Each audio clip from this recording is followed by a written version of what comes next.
Today we're examining three philosophical responses to what many consider the defining problem of modern thought: the apparent absence of inherent meaning in human existence. Nihilism, existentialism, and absurdism all begin with the recognition that traditional sources of meaning, religious doctrine, natural law, cosmic purpose, have been called into question by developments in science, philosophy, and historical experience. However, these three movements diverge dramatically in their conclusions about how we should respond to this recognition. The historical emergence of these philosophies coincides with major cultural disruptions in Western civilization. The scientific revolution had challenged religious cosmology, industrialization had transformed social structures, and political revolutions had overthrown traditional authorities. By the mid-19th century, philosophers were grappling with what Friedrich Nietzsche would famously describe as the death of God. Not a literal theological claim, but an observation about the collapse of shared metaphysical foundations that had previously provided meaning and moral guidance. Each of these philosophical positions offers a different answer to fundamental questions about human existence. Does life have inherent meaning? If not, can we create meaning? Should we even try? What are our obligations to ourselves and others in a potentially meaningless universe? These aren't merely academic questions.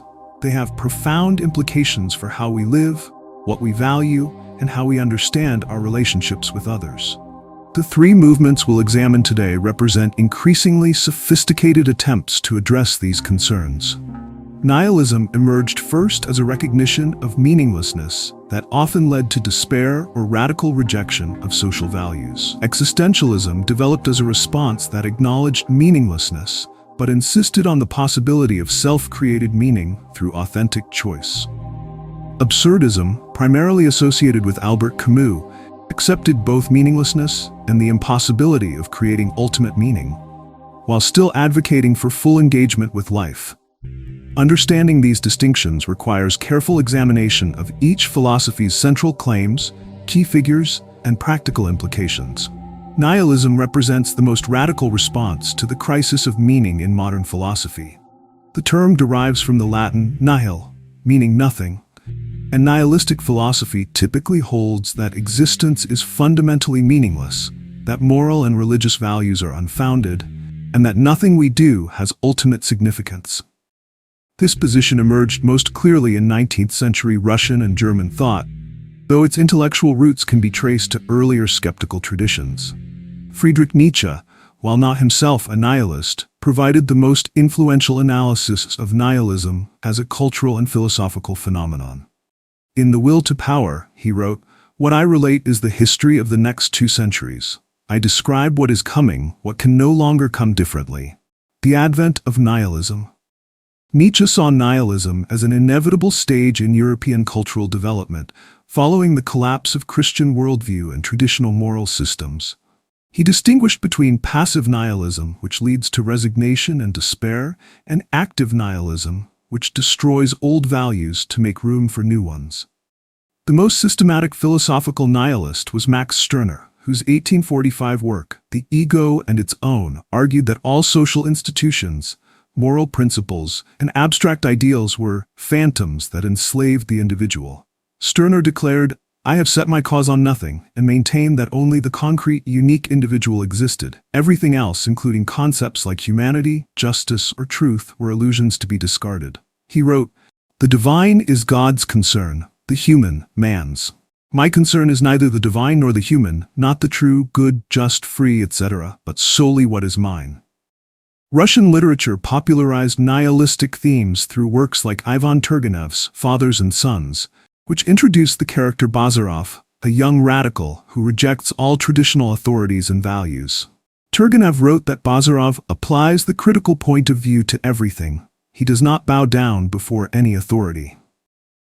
Scholars continue to debate whether literary nihilism accurately reflected actual philosophical positions or represented a caricature of radical youth movements of the 1860s. Existentialism developed as a more constructive response to the recognition of meaninglessness, arguing that humans must create their own essence through authentic choices and actions. The movement reached its peak in mid-20th century France, particularly through the work of Jean-Paul Sartre, Simone de Beauvoir, and other intellectuals who developed a systematic philosophy of human freedom and responsibility. Sartre's fundamental insight was captured in his famous declaration that existence precedes essence. In Existentialism is a humanism, he explained. What is meant here by saying that existence precedes essence? It means that, first of all, man exists, turns up, appears on the scene, and only afterwards defines himself.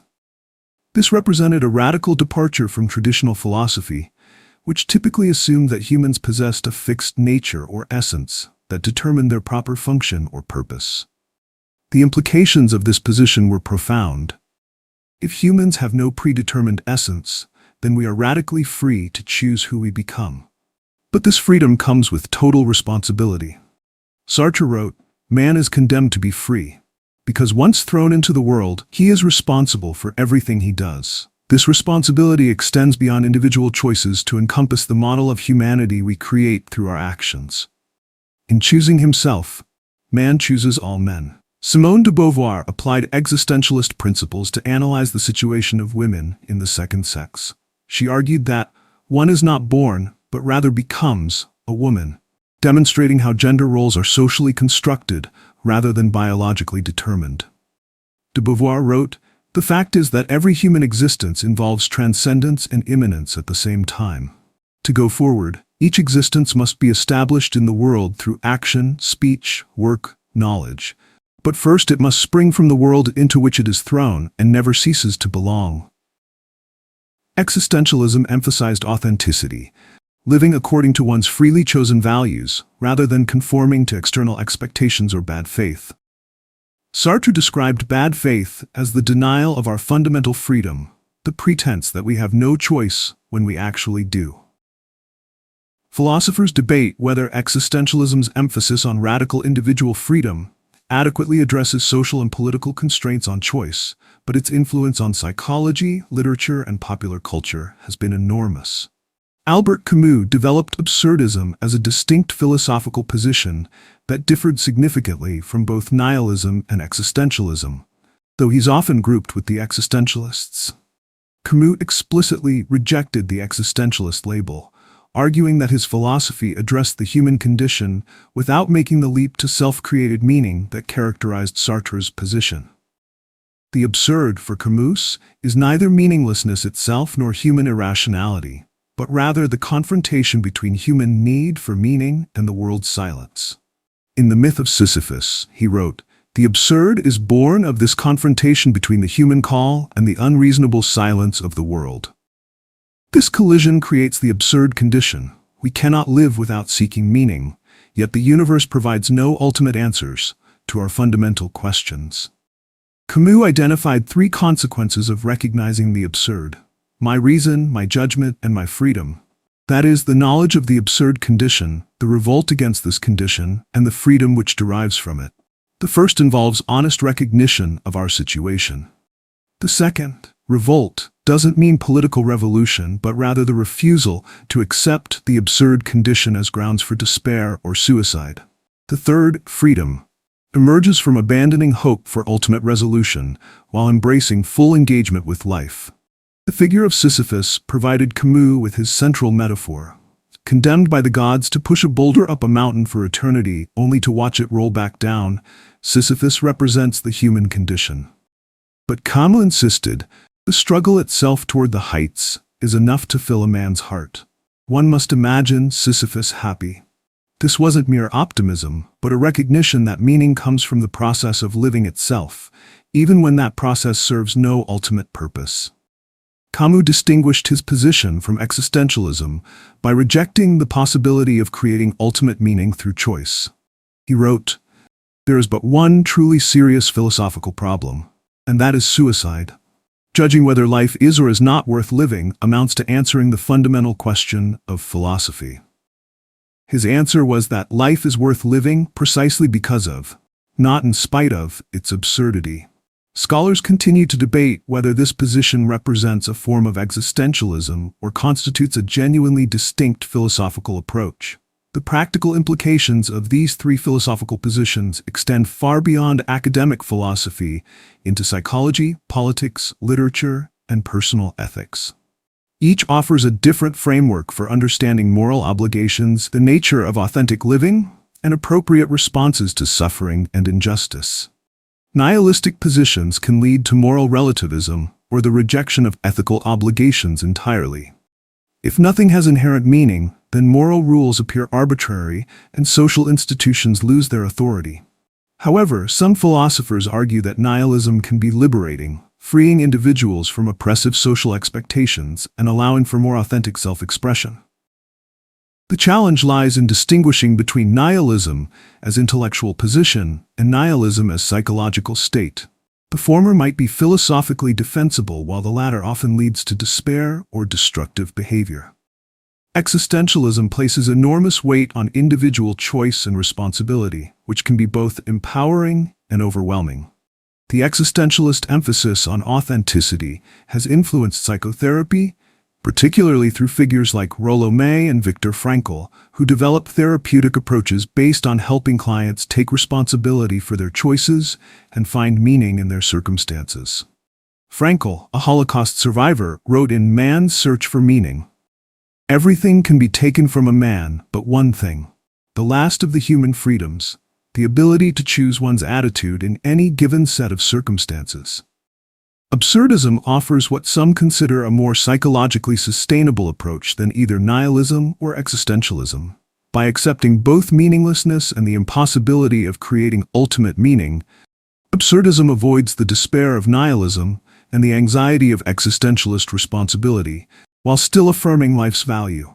Camus wrote, "The point is to live," and advocated what he called lucid indifference, clear-eyed recognition of absurdity, combined with passionate engagement.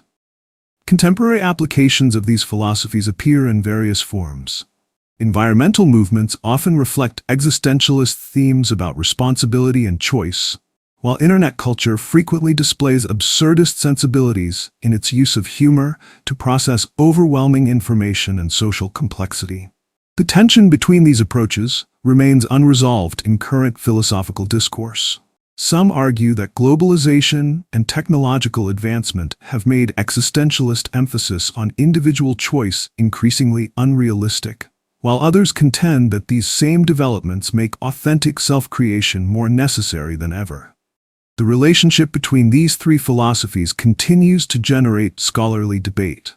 Some philosophers argue that they represent distinct and incompatible worldviews, while others see them as stages in a single philosophical development, or as complementary approaches to the same fundamental problems.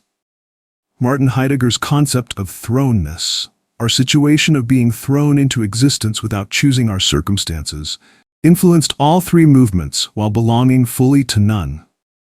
What remains clear is that these philosophical positions continue to provide frameworks for addressing fundamental questions about human existence, moral responsibility, and the possibility of meaning in an apparently indifferent universe. Whether one adopts nihilistic skepticism, existentialist self-creation, or absurdist acceptance, each philosophy offers tools for thinking seriously about what it means to live as conscious beings, confronting our own mortality and the vast indifference of the cosmos.